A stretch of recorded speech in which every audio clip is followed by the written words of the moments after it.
I am Anna Seawold, and this is Authentic Parenting, a podcast about personal development in the context of parenting, where I explore how you can find more calm, connection, and joy in parenting through the process of self-discovery and inner growth with the trauma-informed lens.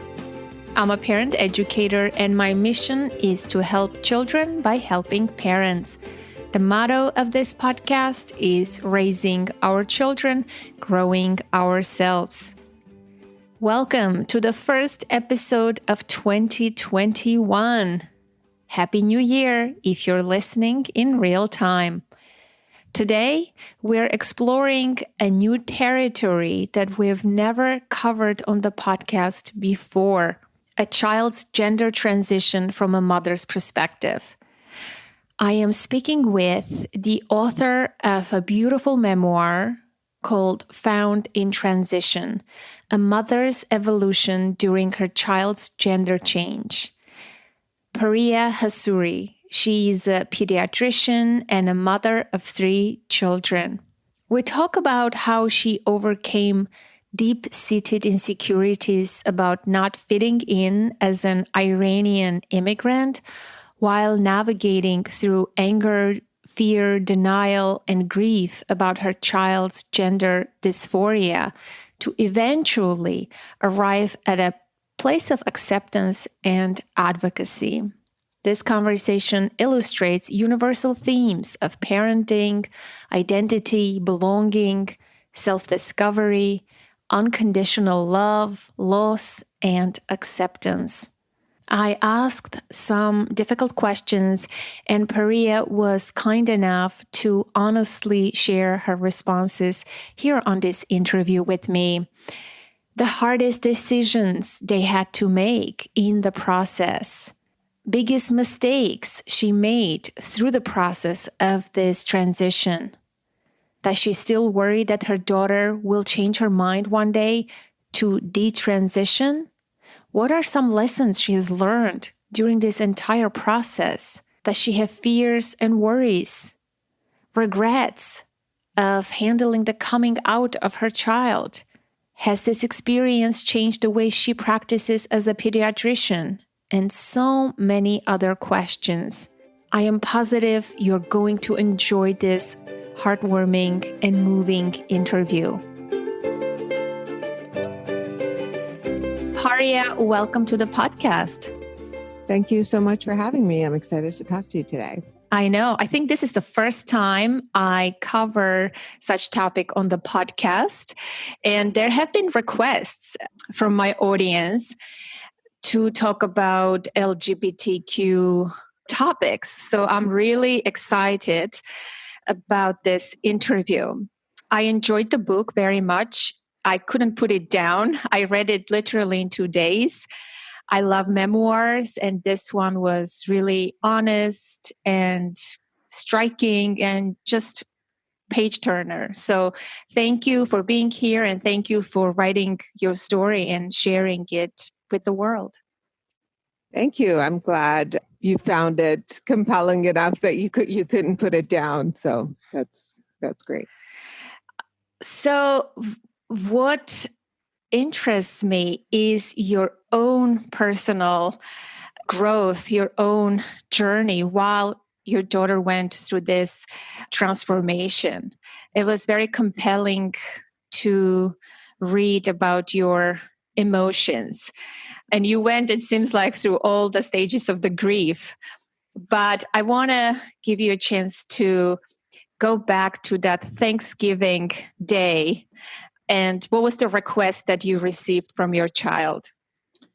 Yeah, so it was Thanksgiving 2017. My daughter, who was still presenting more often as male at that point, she had come out to us maybe about 5-6 months before, as we thought we had a son, and at 13 and a half. In May of 2017, she came out to us as a transgender girl. And Thanksgiving of 2017, she wanted to wear a dress to my mom's house for Thanksgiving dinner for the first time. And, she had been experimenting a little bit with her clothing at school, but this was the first time she was going to be wearing like a real dress, and to Thanksgiving dinner at my parents', no less. So, she asked me to iron her dress, and it's a moment that's seared in my memory forever because I had so many different emotions going on at the same time. I was scared, I think, more than anything, worried, conflicted, sad, everything, everything you can think of. And at the same time, I didn't want to tell her that she can't wear a dress to my mother's because the week before she had wanted to wear that same dress and we had said no, and it had made her incredibly depressed. And I knew that if I said no again, she would be really, really depressed, and I couldn't watch that either. So, I was torn between, do I say no again? And she's completely depressed and heartbroken, and I can't watch that again. And, do I go ahead and just iron her dress? And she comes to Thanksgiving dinner in a dress, but still looking very much like a boy. What amazed me the most through reading this book is how brave this girl was from the very beginning. It's just, I'm reading this book, I'm like, wow, this kid knows what she wants. This kid bought a dress for herself. She was so not afraid of the public. She went to school. She did all those things. And it was just amazing to read that. Yet on the other side, there you were with your own emotions. And there were 3 moments in the book that I want to ask you about, 3 issues that as I was reading, the first one was, as a parent, I was reading it and I was thinking, because I have a almost 13-year-old daughter, I was like, what would I do? How would I respond? How would I feel in this moment? And of course, it's easy to say we accept all genders, all children. It's theoretically, it's so good unless something hits home, right? Right. Absolutely. And so the first one was when she knew she was a girl and she came out and all of that. I was waiting for that moment for you to slow down, and instead of saying no, just give her a chance and listen and connect. I was like, when is this moment going to come? That's number one. Mm-hmm. The second one was not telling the siblings and withholding it for such a long time. I was puzzled, and perhaps you have an explanation for that. Mm-hmm. And the third one was the name change, when she wanted to be called by a female name, Lucy, mm-hmm. and you guys had a hard time. And eventually, of course, you changed her name and everything. Mm-hmm. So those are my 3 main points that mm-hmm. I would love for you to elaborate a little bit from your perspective and experience. Yeah. Well, going back to even before your 3 points, you mentioned how brave she was. And she was incredibly brave. And I see that now. And I started to see it halfway through when we were going through this. But when it was happening, I was so stuck in my own, what was going on with me, that I wasn't really seeing how brave what she was doing was.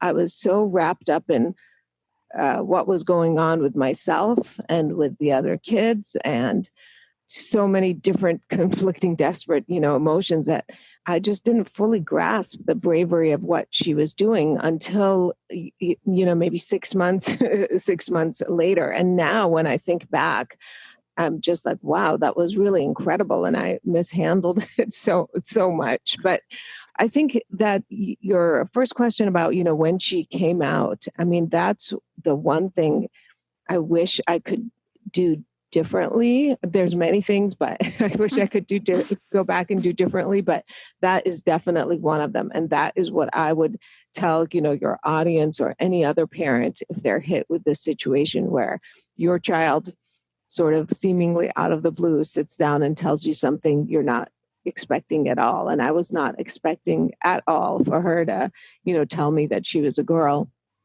Is rather, I just immediately reacted and was like, no, you're not. No, you're not. I know you better than you know yourself. And I really wish I had just slowed down and paused and listened to her.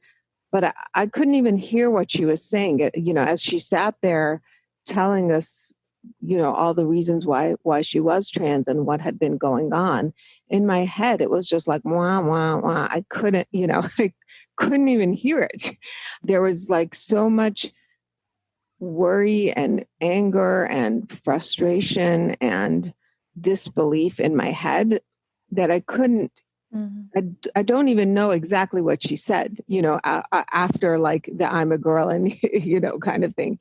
But yeah, so I wish that I had just said, hold on, like, slow down. This is a lot of information.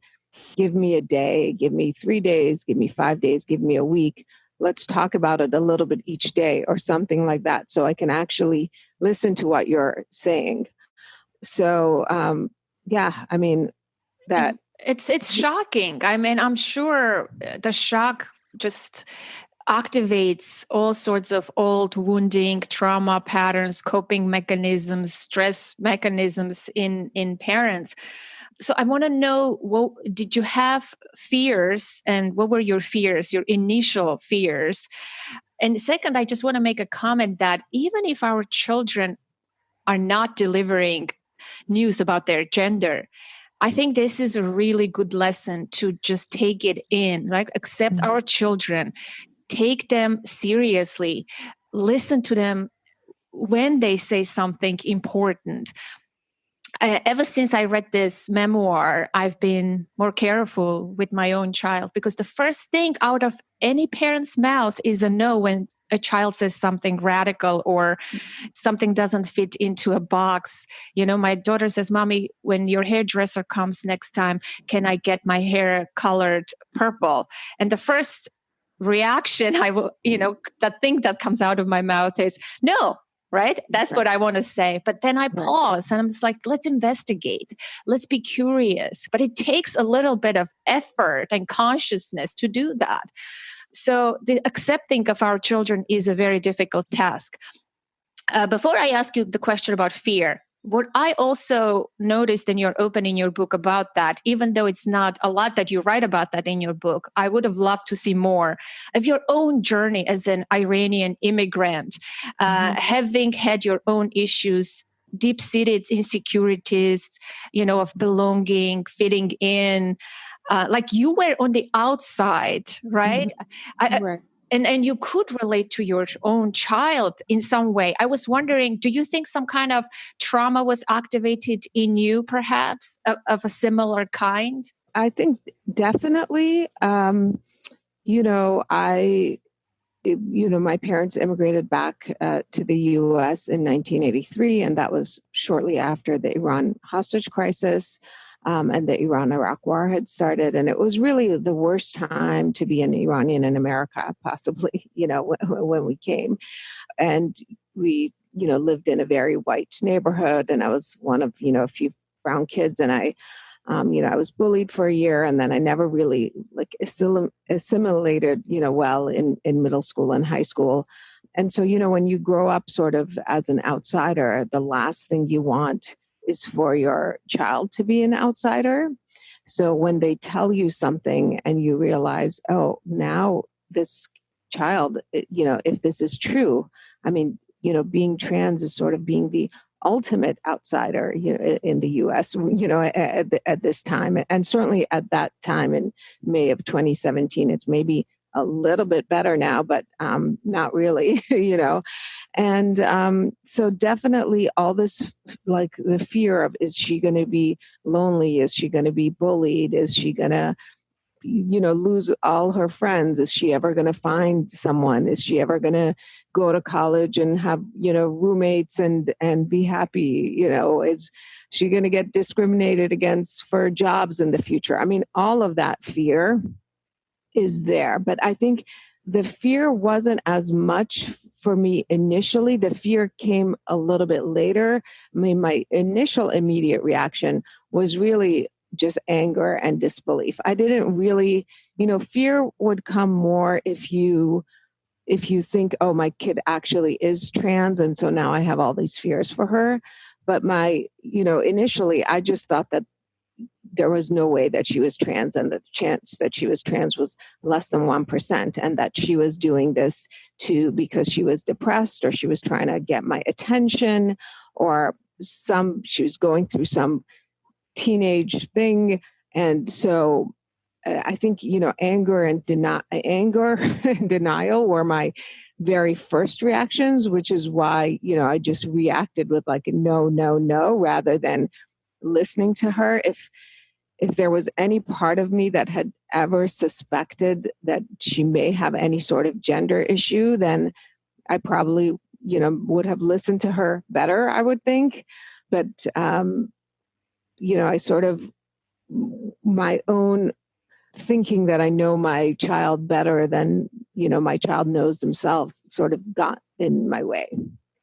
Yeah, it's pretty interesting. Yeah, it's another good lesson to take away from the book, that our children are separate human beings no matter what. We may have all desires and plans and ideal Snapchat of how they should be or who they should become, or, what they have to practice instrument, learn this and that. But it's just stunning how when you accept who they are, and they just blossom into their authentic self. And so though later they don't have to fight to be who they are and shed all the masks and conditioning.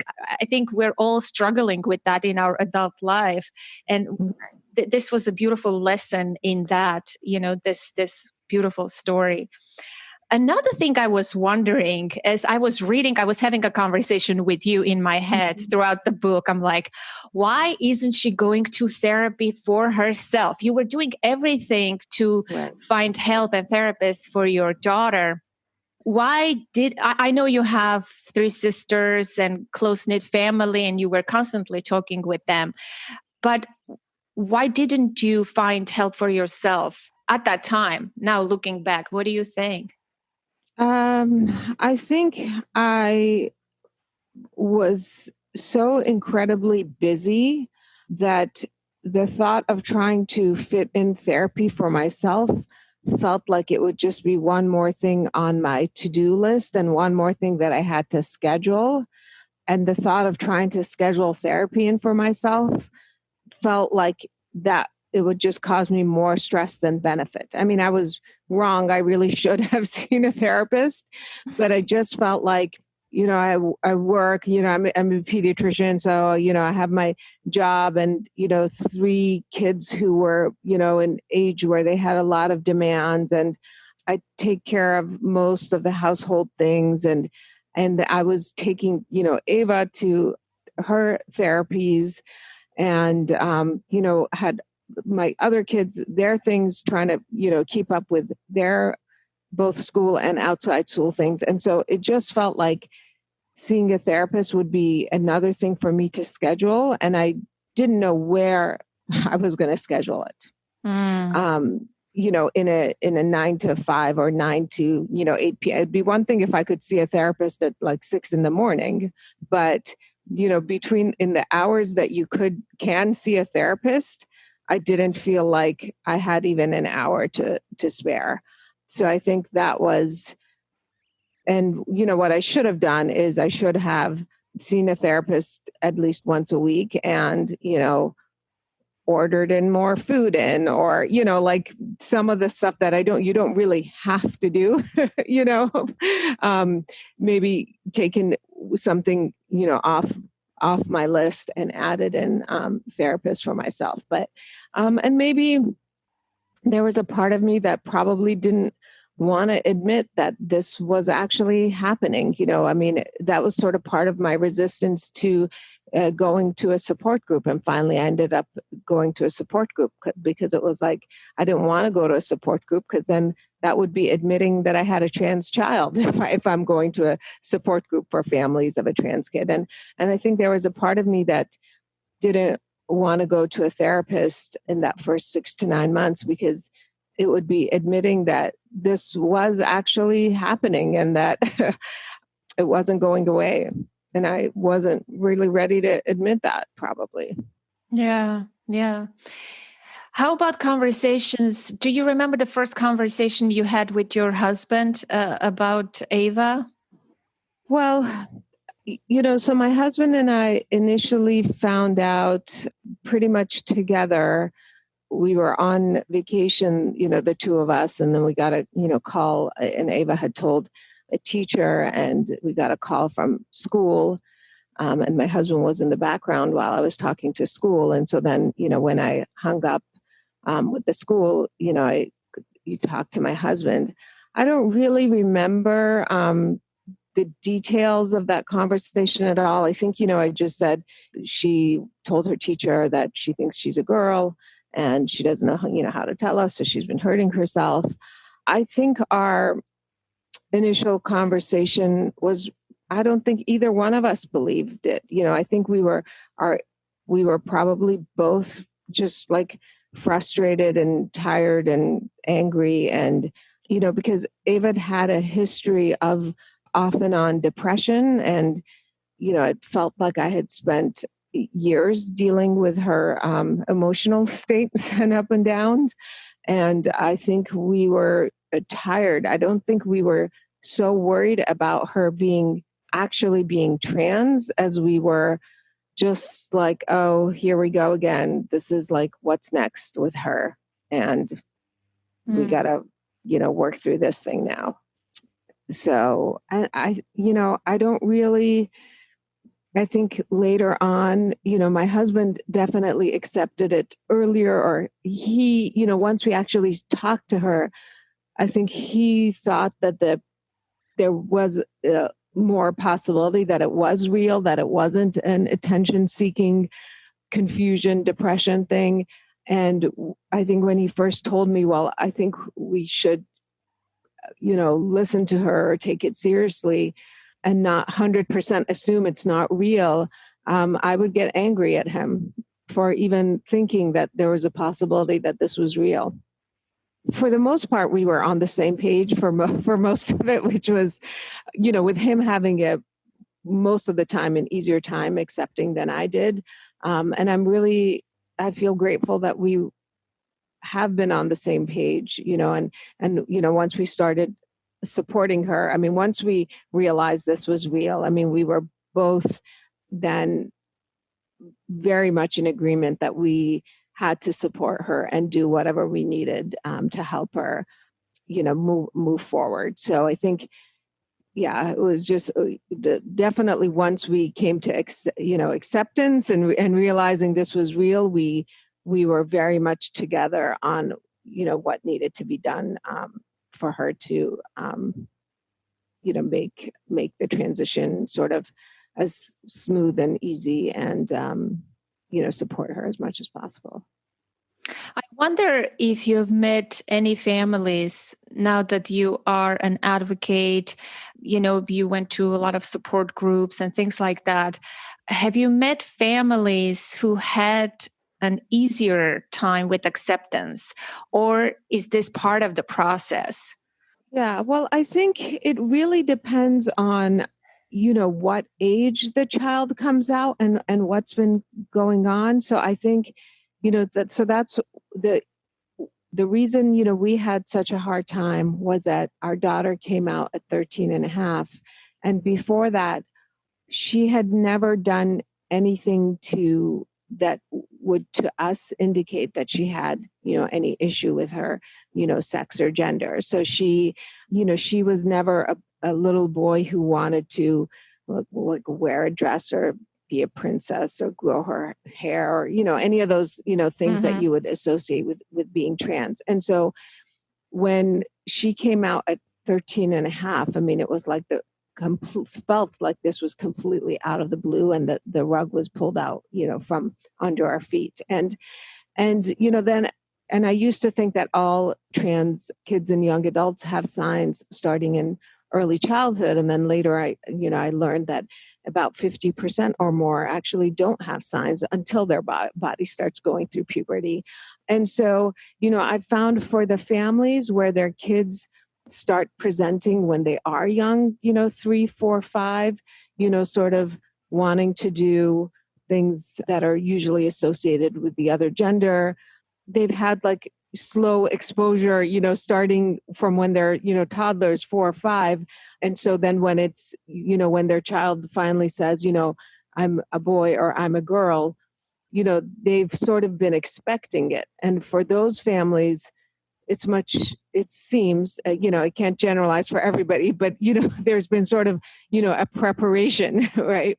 Versus for many families like ours, where it seems to come out of the blue when they're a teenager or a young adult, then it takes a little, it's a little harder to accept because it's not who you saw your child as their whole life. It's a loss, right? For you, definitely. You went through that significant loss of grieving for the boy you had, and accepting the daughter that you acquired, and holding these two in the forefront of your mind and dealing with it. I mean, it demonstrated such strength and resiliency, even though it didn't seem like that, right? Maybe for you when you were going through it. But as a reader, I completely take that away. Here is one thing that is, you're losing and you're in it. While you're in it, you're also gaining something. And it's so hard to hold the two at the same time. And this is your child we're speaking about, right? Not like some possession you have that you're losing, or a job.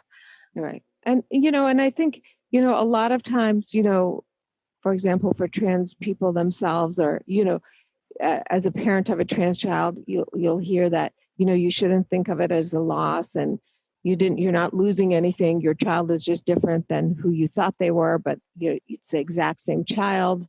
You just weren't aware of their true gender identity, or, it's been the same exact child. It's just that their true gender identity emerged later, but you haven't lost anything. And, I agree with that. It's hard to, there's a loss of something, right? I don't know what the right terminology is or what the okay way to talk about it is, but there is definitely a sense of loss because of, what you thought you knew about your child, or the child you thought you had, versus the one you have. And, the other thing that there's also, now that, I'm on the other side of it, and obviously fully supporting her, and our relationship is so much better than it ever was before. And she's doing great. I also feel a sense of loss for, those years where she was depressed and she was lonely in elementary school, and she did have a difficult time making friends. And it was probably gender related, even though she didn't know it and we didn't know it. And, I also feel the sense of loss for, what if somehow she had come into her identity sooner, then those years could have been better for her. She almost lost a certain amount of her childhood because this didn't emerge for her until later. Yes. If that makes sense. It does completely. Yes. And I think we shouldn't minimize the loss here, because you were a mother to what you thought it was a boy for 13 and a half years. Right. Not calling it a loss, I think, is minimizing it or denying or dismissing it. Right. And when you were taking the family pictures. And I love how you included pictures in the book so the reader can see who she is and, the whole family. I absolutely appreciated that part of the book. it was interesting how there was two moments, right? When you had old family portraits and you had to do new photo shoot and remove her boy picture off the wall and put a new one. And there was this Coca-Cola names. That one she kept as a memorabilia, but the picture herself as a boy, she didn't want to hold on to, right? Is that my recollection? No, I kept the old Coke bottle as memorabilia. She didn't keep it. I kept it. Yeah. Oh, I see. Yeah. What was the hardest decision, do you think, that you had to face and make throughout the entire process, now that you look back? Gosh, there's a lot of hard decisions, but deciding to let your child medically transition is an incredibly difficult decision for parents to make, and was incredibly difficult for me to make. And for me to decide to let her medically transition, I also had to decide that I was going to hand over decision making for her to her therapist and her doctor, and that I wasn't going to be the decision maker for her. And I was going to trust them with it. I think that was really hard for me to come to the point where I said, I'm going to go with what they recommend, and what they tell me to do. That's what I'm going to do.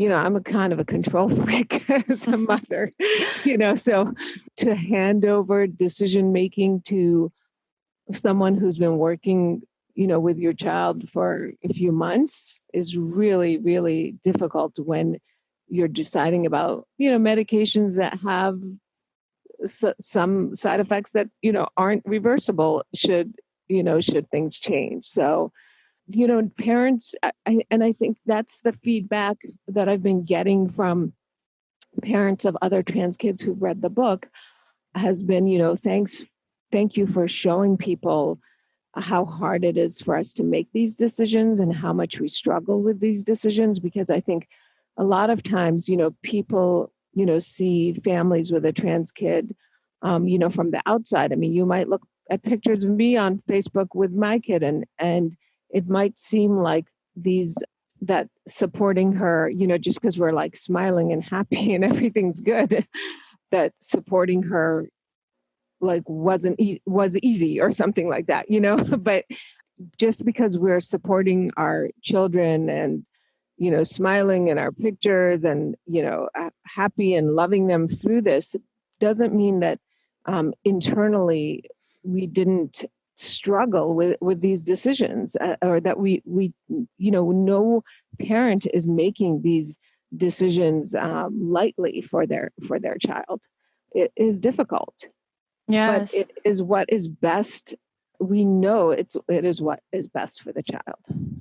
At least in the moment, at least for now, right? And that was another lesson I was taking away from reading the book, is just to be present. This is it for now. Accept this for now, one step at a time, as opposed to being stuck in the past or just thinking about the future that doesn't exist even.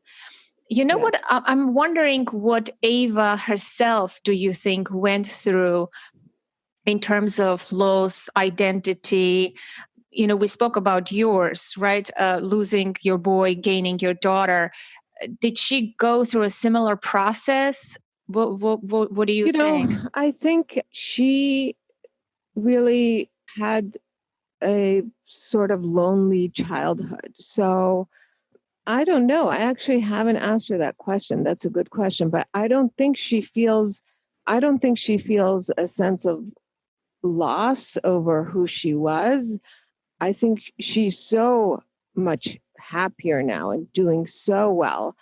I do think, if anything, she also wishes that she had figured this out sooner, and that maybe she wouldn't have sort of lost some of her childhood if she had figured this out sooner. And by lost her childhood, I mean like just been actually living more as herself, when she was younger, and having friends and being, more comfortable. But I don't think she feels a sense of loss for the person who was. I mean, when she looks at pictures, particularly for pictures from like 9, 10 years old to 13, let's say, when you're starting to, you don't look like a little kid anymore, and you're starting to look more like a boy and a preteen boy, and then, early teen boy.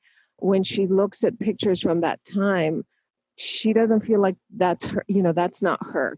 She she doesn't feel like that person is her, and she feels like that was a really sad person that's not her, Wow, interesting.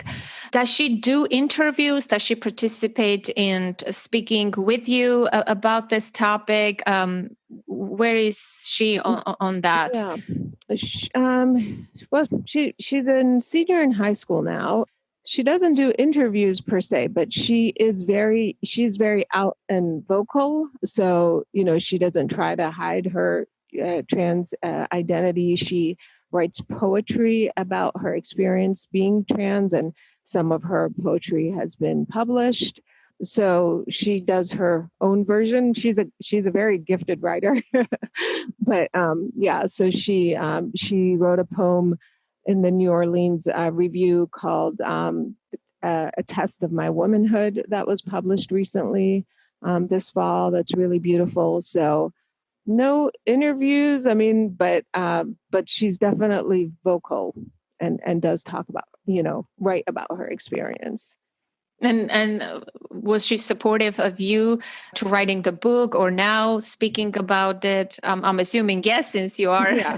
Yeah. I mean, that's, for writing the book, I knew that I needed two people's permission only. And, and that was, my husband's permission, because my husband is actually a fairly private person, and her, and Ava's permission. And, both my husband and Ava gave me the okay. I mean, Ava knew that the purpose in writing this was so that, to bring more awareness to the fact that, a lot of trans kids aren't aware of their gender identity until, later, that it is something that can, emerge later, and to just help spread awareness.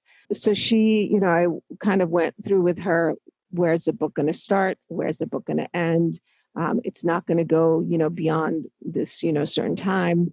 I went through the pictures that were going to be included with her to make sure that she was okay with them. And there were a couple others I wanted to include that she didn't want, so we didn't include them. And also asked her if she wanted me to change her names, both her old name and her current name, for privacy, and the name was such a big part of the story, and she told me that she did not want me to change her name, and that she wanted to keep both names. So we did. So, and she right now, she's definitely okay with, she's proud of the book. She's recommended to some of her friends to read it and teachers to read it. So she's definitely been very, very supportive. So, Yeah. And I didn't ask anybody else's permission. I was just like, those are the two people whose permission I need, I didn't ask her siblings. I mean, I don't think they would have had an issue anyway, but I really felt like, obviously it involves them too. It's their privacy as well. But I just felt like if Ava's okay with it, that it would be okay. But they are incredibly supportive. And you had asked about, how come we didn't tell her siblings till later. We didn't tell Ava's siblings until Ava did not want to tell her siblings earlier. I don't know why she didn't feel comfortable coming out to them earlier. So even though she would, put on makeup, but she didn't want them to know why. So she would just say, I'm just doing it for fun. So, and actually, when we did finally tell her siblings, it was because we were getting close to the point where we were going to start calling her by a new name. And I said, if we are going to start calling you by a new name, they need to officially know and have a little bit of a preparation. I don't think it's fair that they find out at the same time as, everybody finds out. So I don't know why she had some hesitation about coming out to them earlier, but we actually did want to share it with them earlier, but for whatever reason, Ava didn't feel ready. Yes, and she has a brother and a sister. Just want to mention for the listener, an older brother and an older sister, right? Younger sister. Yes. Yeah. And what friends does Ava have now? Are they female, mixed genders, mostly females? Like, what's who is he hanging out with? I'm curious. Right. Yeah, most of her. I mean, right now, because she's a senior in high school, it's pretty mixed gender. I think most of her closer friends are girls, but she has three guy friends that she's very close to. But, a lot of her friends changed after this happened. A lot of her friends from childhood, which she never had a lot of friends when she was a little kid. She had a few sort of, but she doesn't, she doesn't really feel like she has much in common with them. And I think once she really got involved in choir, most of her friends at school ended up being, a lot of them ended up being from her choir, which she was very involved with. But, she had one friend from school that she was friends with starting early in elementary school, who's a boy, and the two of them still remain very, very close. There's, another friend who's in the book, Jackson, who doesn't go to her school, but they were friends from childhood, and the two of them remain very close. And most of the rest of her friends, particularly new friends, are generally female. That's pretty interesting. And let's talk about the name. That was the big part of this story. Yes. And there was a lot of emotions around this topic. And yes. I was sitting in my bed reading and saying, just already call her with a female name. What is the problem? You guys had so much stuff around the name. Yes. You had given your children specific names, and your husband specifically.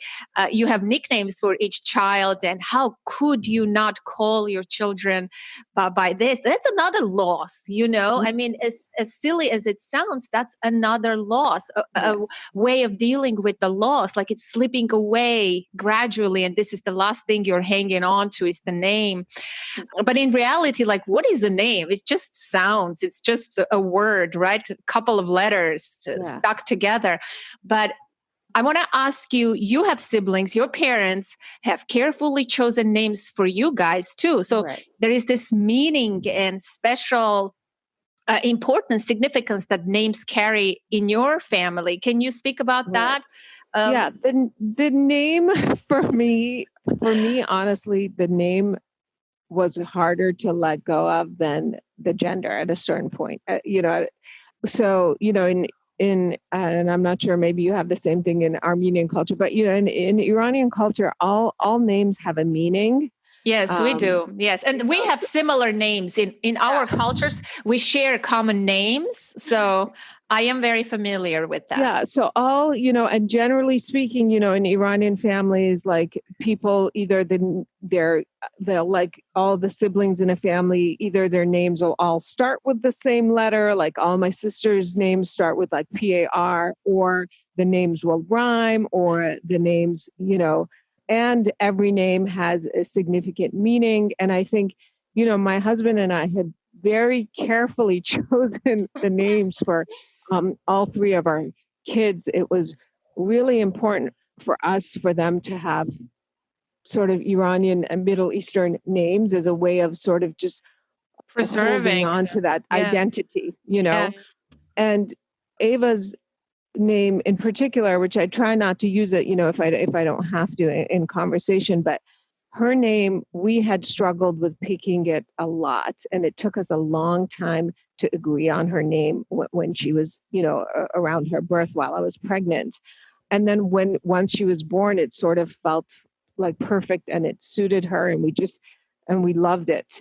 And so, when she initially wanted to change her name, she wanted to change it to Lucy. And we just felt like we cannot call her Lucy, because to me that felt like, her siblings are Arman and Shada, and my husband is Babak, and I'm Paria. And I just thought, if somebody 5 years from now, down the street, meets us, and I say, these are my kids, Arman, Shada, and Lucy, it will stand out. Like, why is this one named Lucy? And it it's for you. It's like that. Like for me, I'm listening. I'm like, no, it doesn't. Yeah. But it must be the shame, or it must be something there that I was reading this book, and like, sorry to interject here, but no, that's okay. Yeah. Your names your name and your sibling's name is not only starts with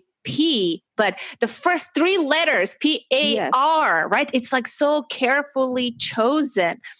The Kardashians, they are okay, right? We know this is a trend. But what I noticed was she did not care so much about the name. She just picked the name Lucy. And then when you guys agreed to call her Ava, which also has significance, she agreed without big battles. She didn't say, no, I want this particular name, because she was adamant about certain things from the very beginning. But the name, because I guess, I don't know why, perhaps maybe you can elaborate, but I thought that was pretty interesting and surprising. It was this, the hardship was on you guys. For her, just call me by a female name and she would be okay with that. Yeah, well, she did definitely want I think there was like a 2-month delay, because she did really want Lucy. And we were trying to sway her away from Lucy towards, because Ava is also, we have it in Iranian culture. We pronounce it Ava, but it's, we have the name, Ava. Mm-hmm. So we wanted her to have a name that we have in Iranian culture. And she specifically wanted Lucy because it had come to her one night in a dream or something like that. And she had a few friends who were already calling her Lucy. I think a lot of this, and it's interesting to me that to you saying Arman, Shada, and Lucy doesn't seem out of place. To me, Lucy feels so out of place there. I think a lot of that is because I have struggled with my own identity, and had this struggle back and forth between, am I Iranian or American, or Iranian American, and trying to really figure out who I am and my place in the US. And that's because of just my background and my history and how I've grown up. So I think that putting an American name for my child felt like it had a lot to do with, my identity and my family and my heritage and my history. Yeah. I don't know how to, I understand. I understand completely. Yeah, I understand completely. Yeah. And that was my sense. That was my sense. I hope you would write another book and talk about your own journey and perhaps compare. I mean, this book is about Ava's transition, but I would love the reverse story to come out too, your own story, even though the book, after reading the book, you have discovered yourself, your passions, you questioned your career, and a lot of things. You have shed old things and rediscovered yourself. Mm-hmm. But I would love to see another book because you had mentioned, you hated your curves. You always wanted to be this, the white American, whatever, skinny looking person. I would love those issues to be discussed deeply. Perhaps not part of this book because this was your daughter's story. Right. You mentioned those themes, but I would love to see that explored somewhere else. Yeah. And will you be hear that? Will you be writing about it, or? I might. I tried to weave in as much of my own story and background into her story so that the book would have more, universal appeal. And it would really also be about women in her 40s coming into her own alongside while her daughter, transitioned. So it was really supposed to be a weaving of both of our stories, but it's clearly more of her story. But I don't know. I'd have to see if I have enough to write a whole book. I can certainly write, more essays on it. I think with the body thing, I wrote an article for the Huffington Post a few years ago. It's called "I Battled My Body for 30 Years. Having a Transgender Daughter Changed Everything." It's on my website. So I've written things, but and I'm sure I'll write more essays, whether a whole nother book just about myself. It's interesting. That's what I actually initially wanted to write, was a book about, about coming to my own in my 40s. But it felt like, there was more to, her story, and it was a more timely and a more important thing to write, right now. So, but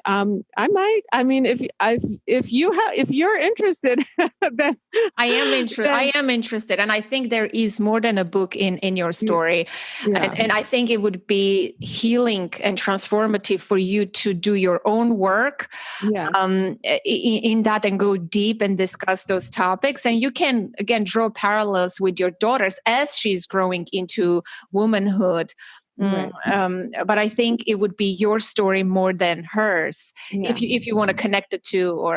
But I would definitely love to see that, because you definitely had interesting themes, but they were very. I want to know more as an. Well, thank you. as a reader. Well, I will keep that in mind for sure. Thank you. Yes, great. Well. So what is your main desire for the reader to take away from this book? What do you hope this book will do for people?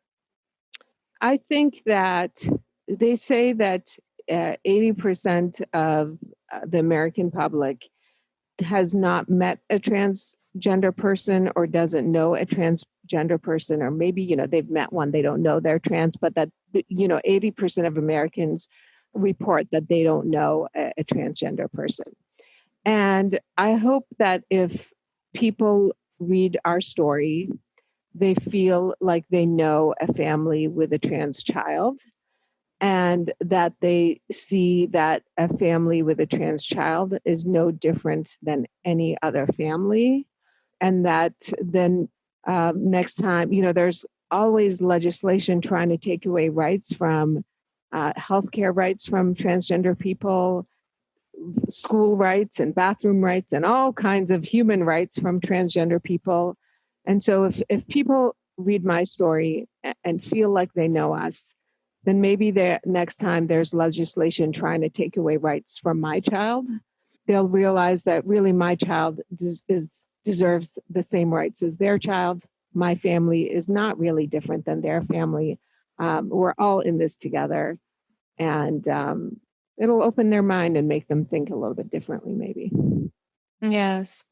Well, I want to thank you for coming onto the show, being so open and vulnerable. I do throw some tough questions and put you on the spot, but you've handled it very well, and you shared your story. So thank you from the bottom of my heart. A big hug to you and Ava for being so brave and knowing who she was from the very beginning. It was just amazing to read that.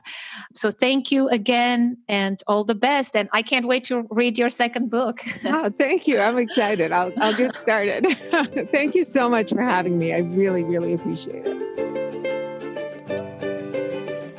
That concludes today's conversation, my dear listener, and I hope you enjoyed it. What is your biggest takeaway? Did this conversation move you, inspire you? Did it resonate with you? I would love to hear from you as always. You can send me a note to the email info@authenticparenting.com. You can call the number 732-763-2576 and leave a voicemail.